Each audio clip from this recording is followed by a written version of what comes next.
Assalamualaikum warahmatullahi wabarakatuh. Salam sejahtera. Bertemu lagi dengan saya di channel Cerita Misterius. Pada kesempatan kali ini, saya akan membawakan kisah misteri yang berjudul Minyak Pelet Pemikat.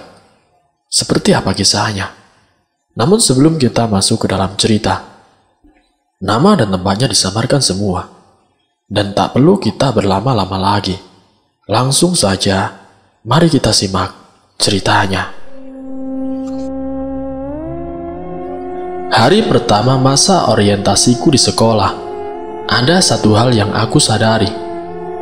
Ada seorang gadis cantik, blasteran Indonesia Jepang. Namanya adalah Cinta. Dia duduk di sebelahku, sambil memperhatikan Pak Yono, kepala sekolah kami, memberi sambutan pembukaan acara MOS. Tidak sedikit pun aku mendengar apa yang dikatakan oleh Pak Yono. Pikiran dan mataku berkonsentrasi kepada bidadari berkulit merah muda yang ada di sebelahku ini. Sesering mungkin aku mencuri pandangan padanya. Cantiknya makhluk Tuhan yang satu ini, aku bergumam dalam hati. Sekali pandangan, mata kami bertemu. Dia tersenyum pada aku. Manisnya gadis ini. Kembali aku menarik nafas panjang. Pikiranku melayang.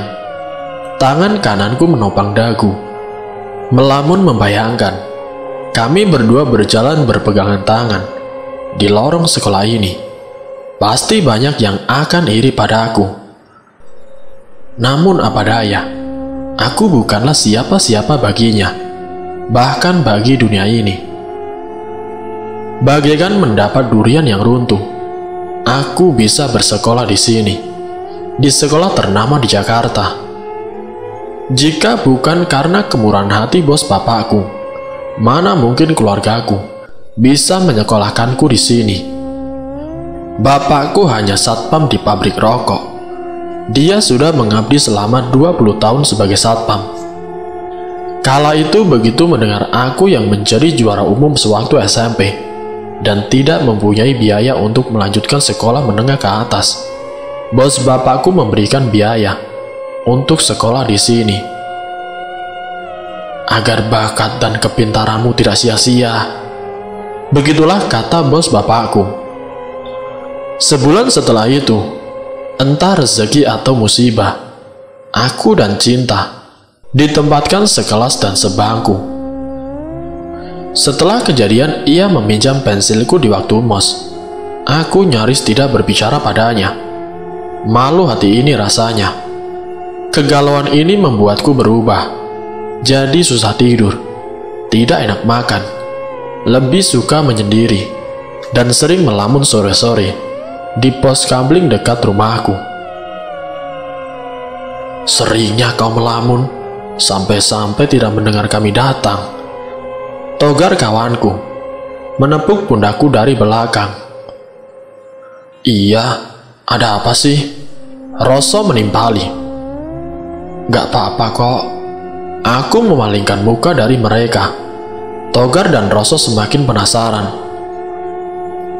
Gimana? Sebenarnya kamu kenapa sih? Sini cerita.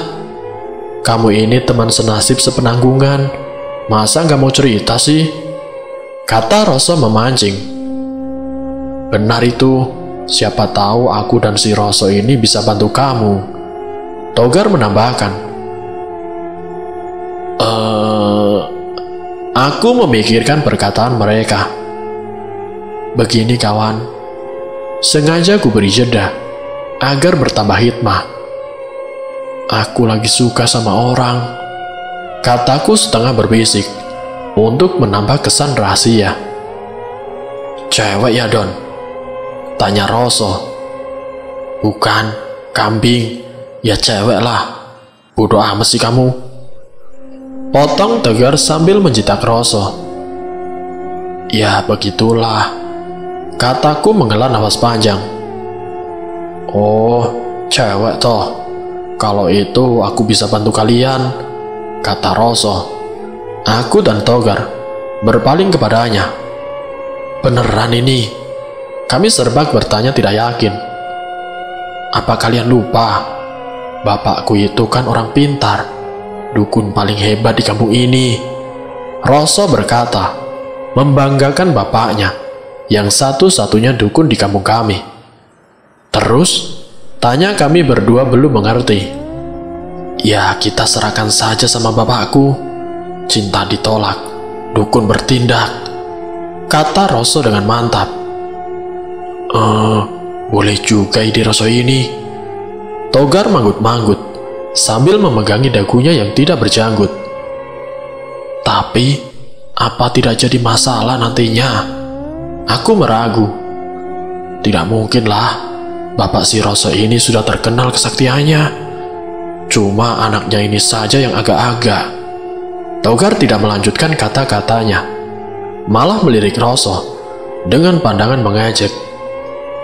Kayak kamu paling sempurna saja, Cok, balas Roso pada Togar. Pokoknya tak jamin aman deh, Don. Roso menambahkan. Ya sudah, ayo kita ke rumahmu. Daripada aku kalau begini, jawabku dengan pasrah.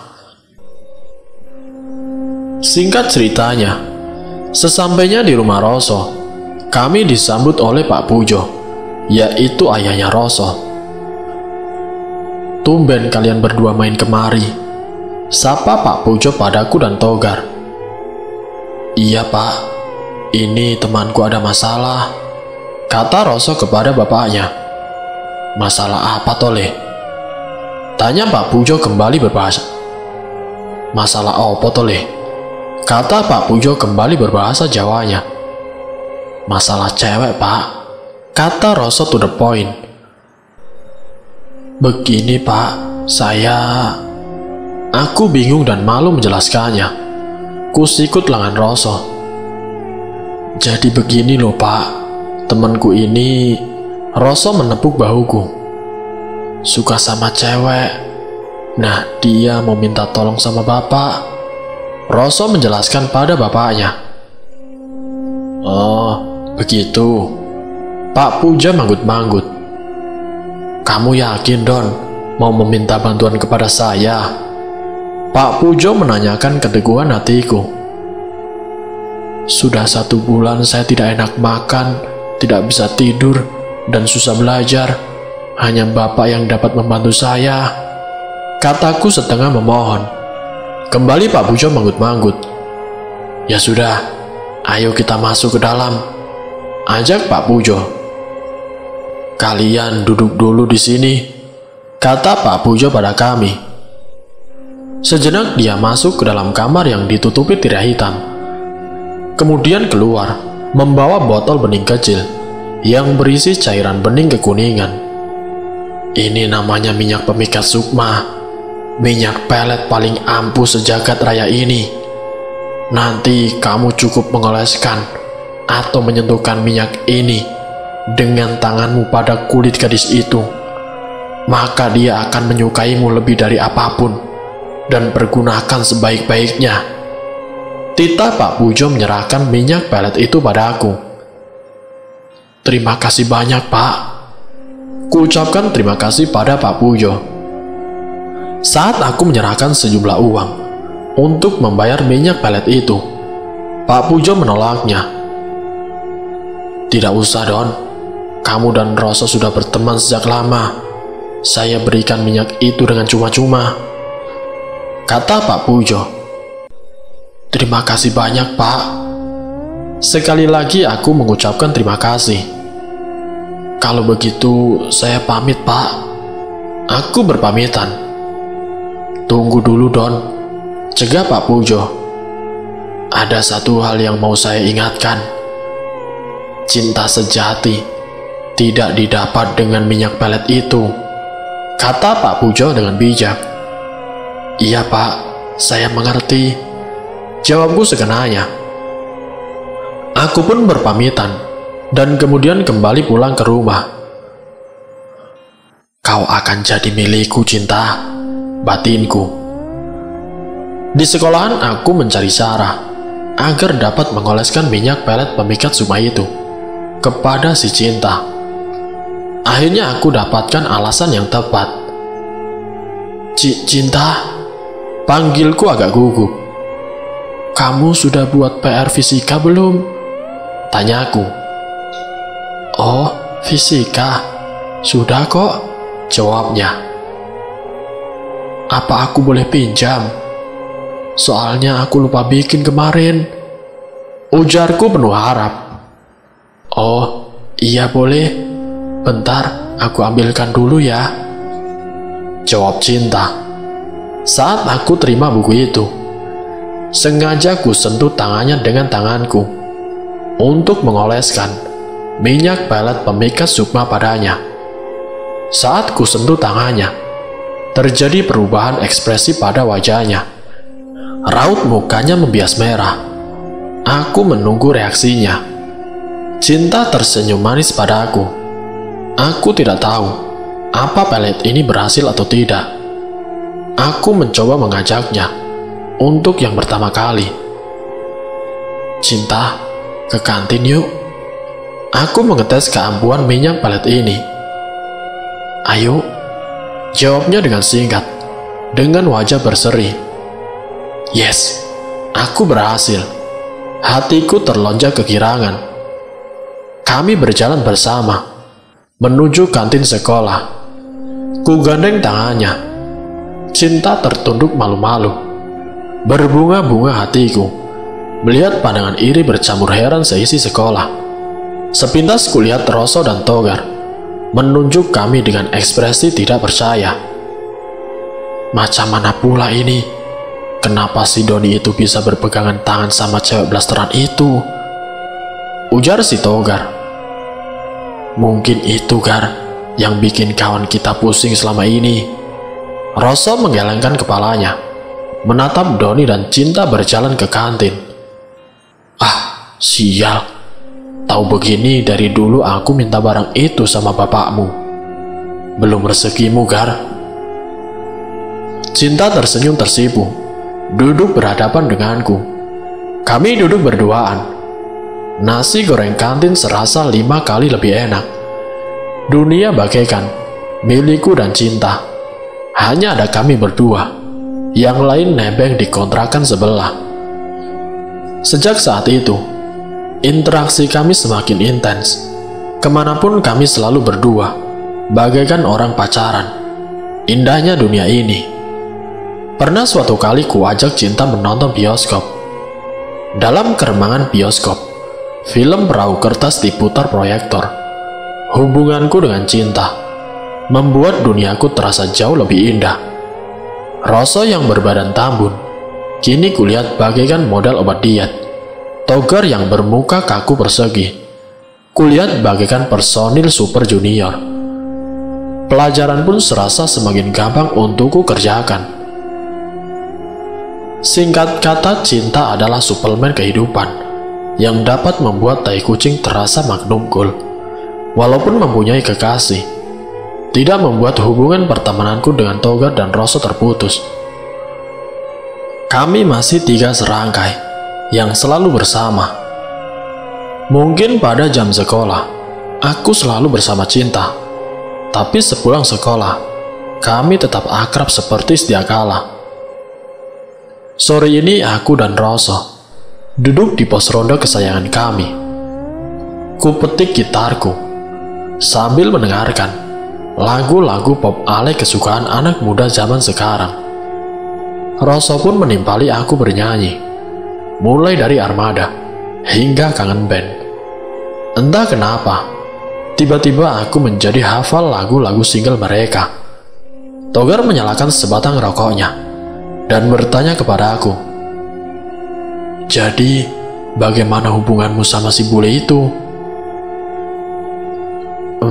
Bagaimana ya?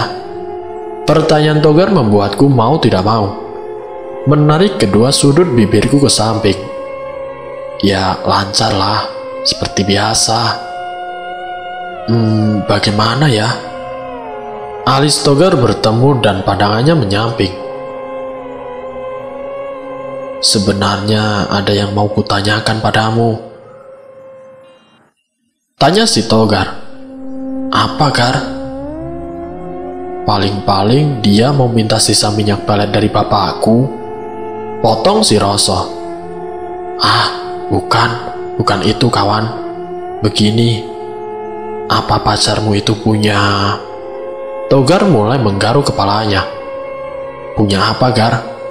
Aku jadi penasaran kepada kawanku. Punya itu apa toh? Kalau ngomong yang jelas, Gar. Kali ini Roso yang ikutan penasaran. Punya anu.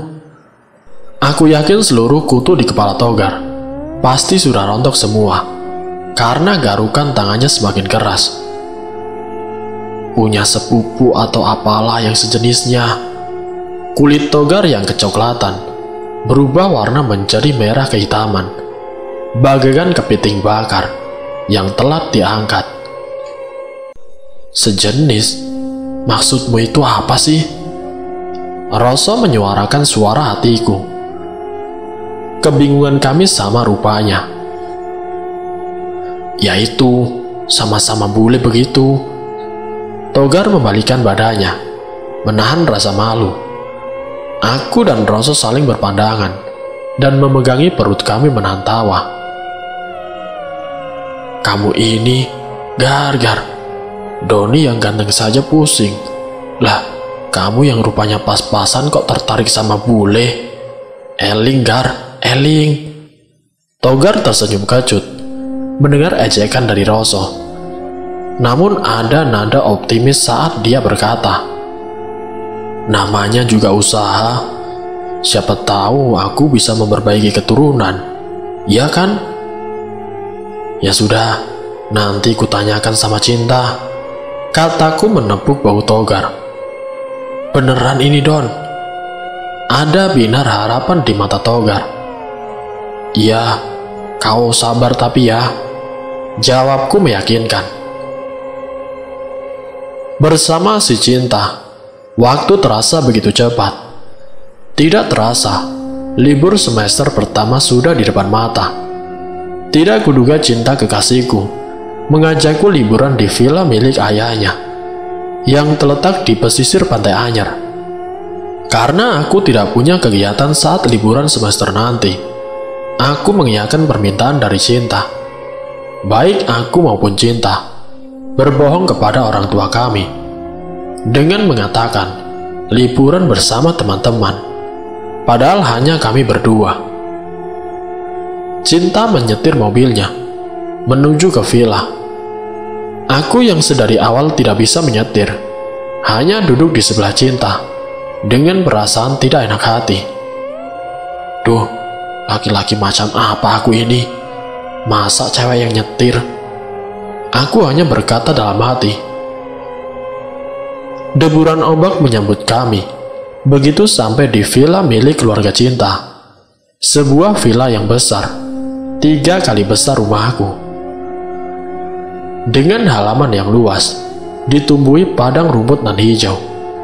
Bangunan 2 bertingkat dengan cat putih dan coklat, dengan arsitektur campuran modern berjendela besar ini begitu megah bagiku. Tidak henti-hentinya aku mengagumi villa ini.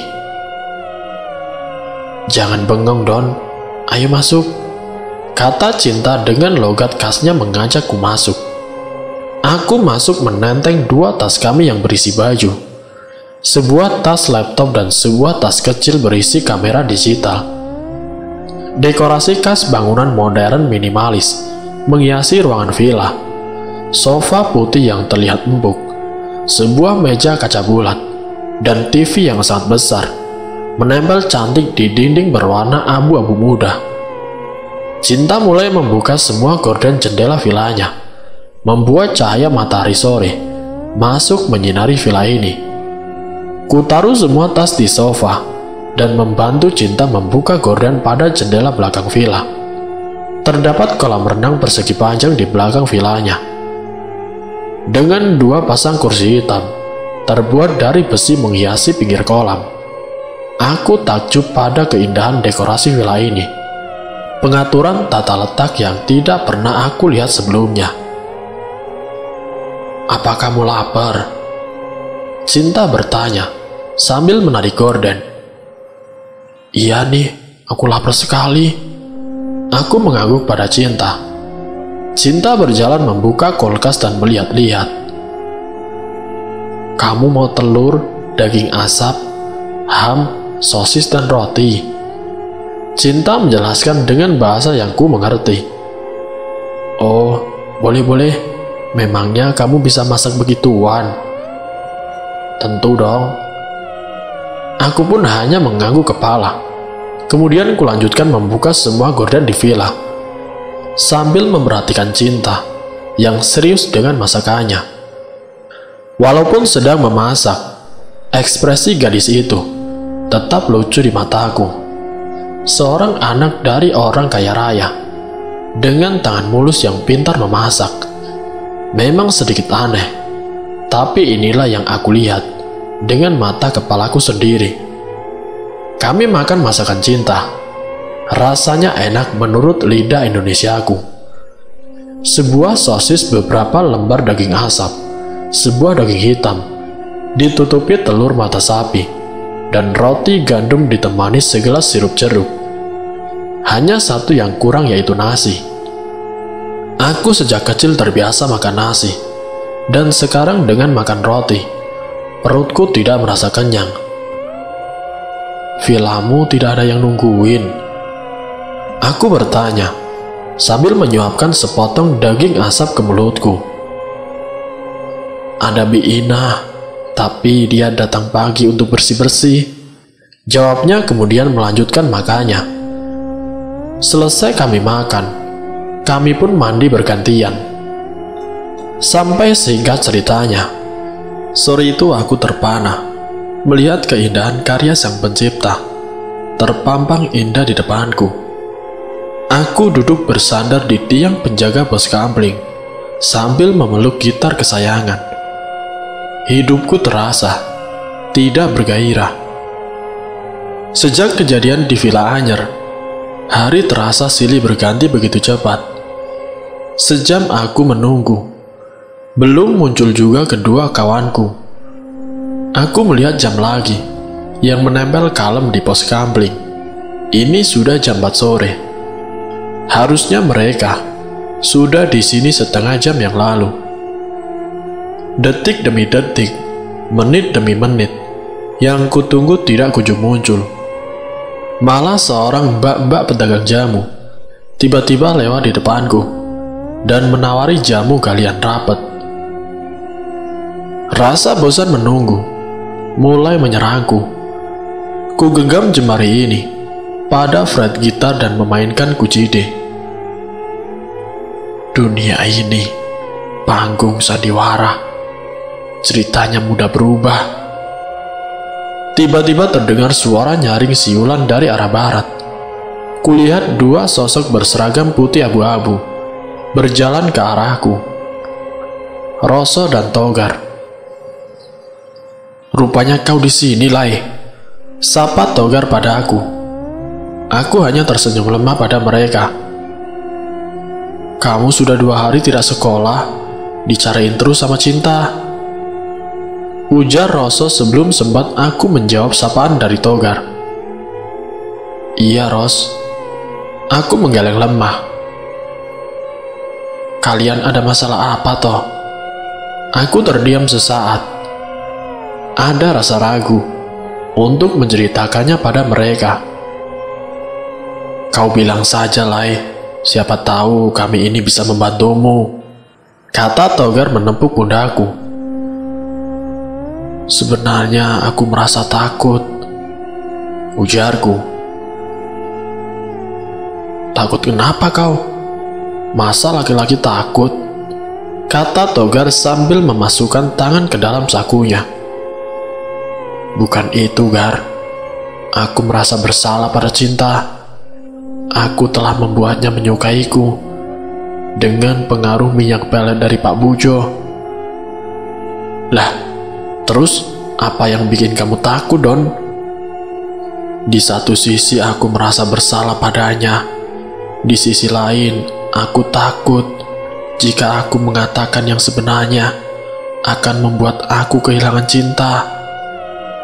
Kedua temanku serempak manggut-manggut, bagaikan dua orang psikiater yang mulai mengerti dilema kejiwaan yang aku alami.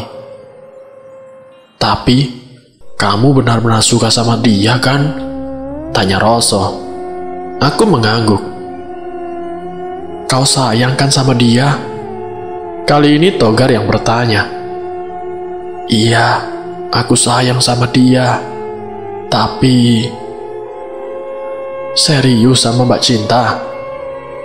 "Iya, aku serius. Tapi..." "Kau tak main-main kan sama Doi?" "Iya, aku tak main-main. Tapi..." Mereka saling berpandangan dan mengangguk satu sama lain. Ajaib sekali. Sejak mendatangi Pak Pujo, perempuan itu langsung membalas cintanya. Singkat ceritanya, pelet pemikat Sukma yang dilakoni oleh Doni berhasil. Roso dan Togar yang waktu itu sedang pergi ke kota, katanya ingin mencari pekerjaan. Sementara aku masih di kampung, bantu orang tua berjualan di pasar. Berkat pelet pemikat Sukma itu, cinta menjadi sangat tergila-gila. Perempuan itu cinta mati kepada Doni, hingga ingin dinikahinya. Awalnya orang tuanya Cinta tidak setuju dengan pernikahan itu, karena pekerjaan dan kondisi si Doni. "Kami tidak akan mengizinkan kamu menikahi anak saya kalau kamu belum sukses." Begitulah kira-kira orang tuanya Cinta memaki Doni. Ultimatum itu membuat Doni frustasi. Ia tidak mengira penghasilan yang ia lakoni bisa berjalan mulus sesuai harapannya. Tidak punya pilihan, Doni mencoba mencari dukun yang sakti. Ia tidak lagi ke Pak Pujo, karena kali ini ia akan melakukan lebih daripada ilmu pelet. Doni mendatangi Mbah Mono untuk mencari kekayaan secara instan. Ini dia lakukan untuk segera menikahi si Cinta, perempuan yang ia cintai. "Bukannya ingin menghalangimu, Le, tapi kekuatan gaib kali ini sangat kuat. Kamu harus bisa merawatnya dan tidak boleh melewatkan sekalipun rutinitas untuk memberinya sesajen.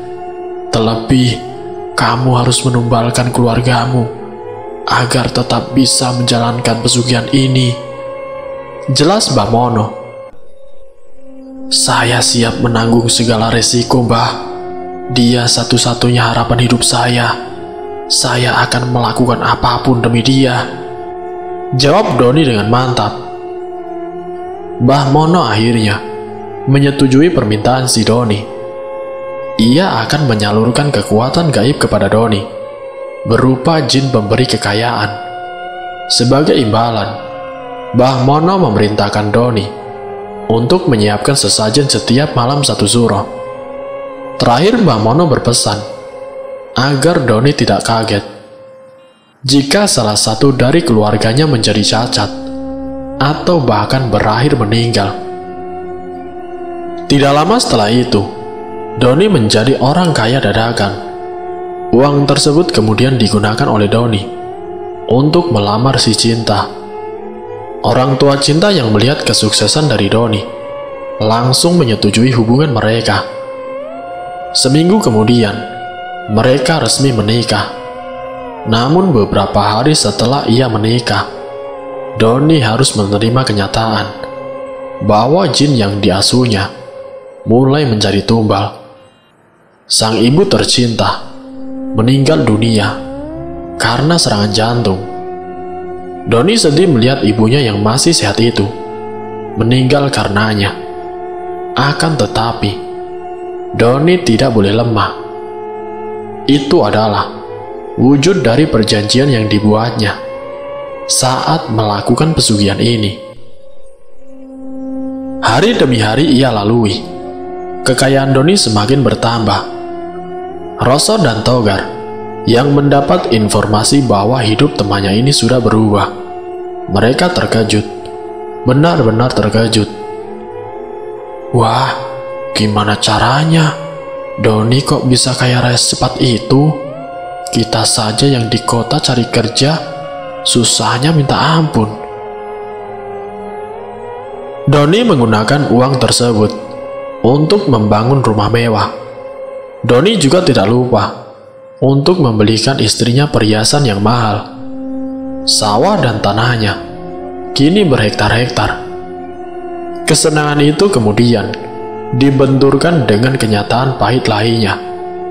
Anak pertama Doni meninggal karena keguguran. Hal itu membuat Doni sangat sedih, terlebih dengan istrinya yang sudah rela mengandung. Malangnya kejadian itu terus-menerus terjadi. Meski Doni diberikan kekayaan melimpah, namun di sisi lain, jin itu terus-menerus merenggut nyawa anaknya. Memang Doni memiliki satu anak yang selamat, akan tetapi anak itu terlahir dengan cacat mental. Doni marah dengan keadaan yang diterimanya. Ia kesal dan mogok memberikan sesajen kepada jin itu.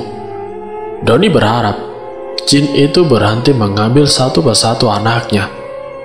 Namun keinginan Doni tidak terkabul. Ia bahkan harus mengalami penderitaan lainnya. Rupanya jin pesugihan itu marah atas perlakuan Doni. Suatu hari ia jatuh sakit. Sekujur badannya terasa panas dan sakit sekali. Rasanya seperti ditusuk-tusuk dengan besi runcing yang ujungnya sangat panas. Keadaan itu membuat Doni semakin lemah, yang akhirnya berakibat hilangnya pelet yang diberikan kepada Cinta. Cinta yang tersadar bahwa dirinya terkena guna-guna langsung meminta cerai.